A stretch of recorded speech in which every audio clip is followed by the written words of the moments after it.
to be able to identify the people at risk of an MI will obviously require the development of better response systems, and but fundamentally the ability to make an early diagnosis. And I think in that area, imaging of vulnerable plaque is probably one of the most intriguing and fascinating areas, and development of lab tests to be able to identify the patient at risk,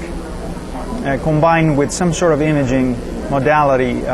would certainly be the key to this problem. I think the more interesting question about if the risk factors of vulnerable plaque might be different from the risk factors of atherosclerosis in general, that is probably one of the key questions. I think the current literature is pointing at to vulnerable plaque actually not being a focal problem, rather being a systemic disease, and therefore the treatment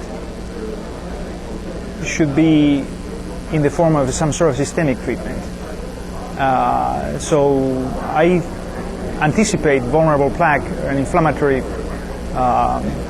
atherosclerotic disease, as to be treated with drugs in the future, and that will actually decrease the emphasis on the local treatment and diagnosis of vulnerable plaque.